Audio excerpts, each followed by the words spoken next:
Assalamualaikum warahmatullahi wabarakatuh. Bertemu kembali bersama saya Mang Maman di channel Pojok Tani. Hari ini di video kali ini ingin share juga nih tentang cara pemeliharaan anggur saat fase vegetatif ya. Jadi fase pembesaran pohon anggur gitu ya, untuk persiapan nanti pembuahan. Jadi memang fase vegetatif ini yang benar-benar sangat menentukan apakah pohon anggur akan lebih cepat untuk dibuahkan atau tidak. Jadi fase pembesaran ini sangat penting sekali diperhatikan. Nah, fase pembesaran perlu perawatan yang cukup terkontrol gitu ya, agar anggur kita mudah besar, kemudian lebih cepat dibuahkan. Bahkan kalau saya lihat ada beberapa para petani anggur yang sudah berpengalaman mampu membuahkannya itu dalam 3 bulan gitu ya. Ada yang 6 bulan, bahkan ada yang mungkin menunggu 1 tahun gitu ya. Ada yang ingin cepat dibuahkan dalam 3 bulan. Kalau kita pintar memeliharanya itu bisa dilakukan, bisa mulai dibuahkan gitu ya. Tapi kalau saya pribadi sih lebih baik menunggu pohon anggurnya tumbuh subur besar gitu ya, kondisinya bagus. 1 tahun 6 bulan pun mungkin saya mulainya biasanya dari 6 bulan ke atas gitu ya.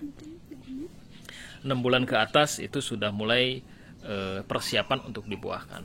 Nah, tentang pemeliharaan pohon anggur pada fase vegetatif itu apa sih yang harus benar-benar kita perhatikan? Yang pertama adalah media tanam ya. Saya akan bahas dari media tanam terlebih dahulu. Nah, media tanam ini sangat menentukan, benar-benar sangat menentukan. Jadi untuk Anda yang kebetulan memelihara pohon anggur itu harus benar-benar diperhatikan sekali kombinasi dari media tanam yang digunakan. Nah, media tanam yang bagus yang seperti apa?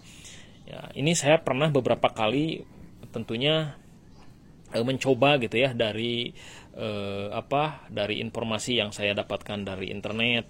Ada yang A, ada yang dengan kombinasi B, ada yang dengan kombinasi C.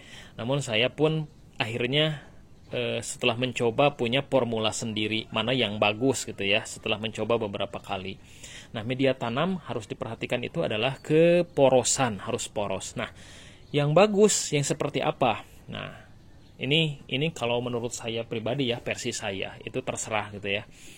Yang menurut saya bagus itu adalah yang pertama kombinasinya. Nah, yang paling bagus yang siap pakai itu adalah kombinasi menggunakan tanah di bawah akar pohon bambu. Itu yang paling bagus gitu ya menurut saya, teman-teman. Tanah di bawah pohon akar bambu, kemudian ditambah dengan sekam bakar, ditambah dengan sekam mentah, ditambah dengan kohe kambing gitu ya, ditambah dengan humus daun bambu. Itu luar biasa ya, teman-teman. Nah, kombinasinya ini bahan-bahannya adalah tanah di bawah pohon bambu, sekam bakar, kohe, dan sekam mentah, dan satu lagi daun bambu yang sudah menjadi kompos. Berarti ada 5 ya, ada 5. Nah, ini perbandingannya 2 sekam bakar, satu tanah di bawah akar pohon bambu, 1 sekam mentah, dan 1,5 bagian sedikit saja humus daun bambu gitu ya, ditambah sedikit segenggam dolomit gitu ya. Itu sangat luar biasa bagusnya. Kalau kesulitan ya mungkin bisa sekam bakar, kohe kambing, sama tanah gitu ya, tanah akar pohon bambu. Itu sudah cukup sih menurut saya gitu ya. Jadi perbandingannya 2 sekam bakar, 1 tanah pohon bambu, 1 kohe gitu ya, 1 kohe. Itu sudah sangat bagus dan sudah sangat poros. Apalagi kita ditanamnya di planter bag 100 liter seperti ini, harus diperhatikan keporosannya gitu ya, beda dengan di media tanam. Nah, ini usianya 1 bulan ya, teman-teman. Nah, ini usianya 1 bulan. Nah, ini usia tanamnya 1 bulan. Dulu kecil, hanya 60 cm saja ya, tapi alhamdulillah sekarang pertumbuhannya bisa pigor ya teman-teman, bisa pigor. Walaupun ada beberapa daun yang seperti ini harus diperbaiki ya, karena ini daun bawaan dari pucuk gitu ya, dari pucuk yang dari apa ini, dari bibitnya dulu gitu ya. Jadi seperti ini ya, mungkin ini kekurangan magnesium ya. Dan ini hanya baru satu kali dilakukan pemupukan, tidak menggunakan pupuk kimia. Nah, kalau misalkan teman-teman ingin menggunakan pupuk kimia ya silahkan gitu ya. Dan teman-teman yang ingin menggunakan pupuk organik POC misalkan silahkan. Ini saya rencana ingin menggunakan pupuk organik. Nah, untuk pemeliharaan pohon anggur, pemupukannya seperti apa, kapan dimulainya. Nah, ini sebaiknya pemupukan ketika pindah tanam. Ini baru pindah tanam ya, ada juga yang saya punya baru pindah tanam. Nah, ini jangan langsung dilakukan pemupukan. Kapan dilakukan pemupukan? Dilakukan pemupukan pada saat sudah mulai kelihatan ada pertumbuhan perkembangan gitu ya, mulai pucuk-pucuk barunya mulai pada tumbuh gitu ya, tunas-tunas airnya mulai pada tumbuh gitu ya. Nah, itu baru mulai dilakukan pemupukan. Biasanya dalam 3 minggu atau 2 minggu pun kadang-kadang ya sudah kelihatan ya ada perkembangan. Itu baru mulai bisa dilakukan pemupukan. Jadi jangan terlalu berambisi langsung gitu ya, terlalu nafsu langsung dilakukan ketika pindah tanam langsung dilakukan pemupukan, padahal si kondisi akarnya itu belum berkembang mau diserap bagaimana gitu ya oleh tanaman. Dan pemupukan menggunakan, kalau ingin pupuk kimia ya saya banyak diberikan saran ya cukuplah dengan NPK 16 gitu ya, NPK 16 dengan dosis rendah gitu ya. Dosisnya saya pribadi dosisnya di awal pertumbuhan itu 3 bulan pertama kabarnya, kalau memang misalkan ingin menggunakan pupuk kimia itu dosisnya hanya setengah gram per liter air. Jadi pupuk NPK 16 nya setengah gram per liter air. Pemupukan dilakukan setiap seminggu sekali gitu ya. Itu sudah cukup gitu ya, karena nutrisi dari media tanam pun ya masih banyak gitu ya pada saat pindah media tanam. Nah, setelah 2 bulan atau 3 bulan baru ditingkatkan menjadi 1 gram per liter air gitu ya. Dan kalau saya pribadi sih maksimal itu untuk pohon anggur yang sudah dewasa itu saya biasanya menggunakan sampai maksimal itu 2 gram per liter air. Untuk pupuk apapun 2 gram per liter air itu sudah maksimal menurut saya, untuk saya pribadi. Jadi jarang berlebihan gitu ya. Nah, ini pupuknya dikocor ya, pupuk dikocor. Jadi nanti pemeliharaannya, pemupukannya minimal seperti itu. Jadi kapan pemupukannya? Lebih baik ketika tumbuh tunasnya sudah bagus, itu bisa mulai dilakukan pemupukan 2 minggu atau 3 minggu baru mulai dilakukan, atau sebulan gitu ya baru mulai dilakukan pemupukan. Nah, kemudian ini tentang tunas air ya.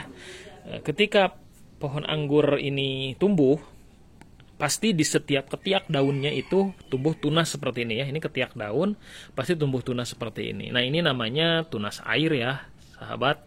Ini namanya tunas air, pasti tumbuh tunas air. Nah, bagaimana memperlakukan tunas air seperti ini? Apakah harus dibuang? Pada masa vegetatif ini apakah tunas airnya harus dibuang? Nah, saran saya itu jangan dibuang teman-teman ya. Jadi ketika fase pembesaran gitu ya, si tunas air ini jangan dibuang gitu ya. Jangan dibuang. Kenapa? Karena tunas air ini membantu fotosintesis, membantu proses pengolahan unsur-unsur hara yang diserap oleh akar gitu ya. Sehingga semakin banyak daun biasanya, semakin dipelihara tunas airnya, biasanya ini si batang akan membesar gitu ya, akan membesar. Ada yang mungkin yang salah kaprah, habiskan tunas airnya agar cepat tinggi. Ya biasanya memang cepat tinggi, tapi si pohon anggurnya akan kekurangan nutrisi, biasanya langsing ya. Jadi lebih baik kalau menurut saran saya jangan dibuang ya, tapi dibatasi pertumbuhannya. Ketika 30 cm gitu ya, kita potes pucuknya. Nah, ini hasil potes ya. Hasil potes pucuk dulu saya karena terlalu panjang. Nah, ini tunas air juga ya teman-teman. Ini tunas air, tapi karena sudah panjang saya potes pucuknya. Nah, ini juga sama, pernah dipotes juga pucuknya. Dan tunas air yang lain pun nanti kalau sudah panjang-panjang itu dipotes pucuknya ya. Disisakan 30 cm gitu ya, atau beberapa daun ya, terserah gitu ya. Yang penting jangan sampai dihabiskan gitu ya. Karena kalau dihabiskan biasanya si pohon anggurnya itu batangnya akan gap kecil ya, akan kecil. Nah, begitu juga ini pernah saya potes ya. Ini belum saya potes, nanti 30 cm saya potes agar si pertumbuhannya tidak fokus ke tunas air yang pigor. Jadi nanti tunas air yang lain itu bisa seragam tumbuh gitu ya, untuk pembentukan cabang tersier ya. Nah, itu pemeliharaan pohon anggur.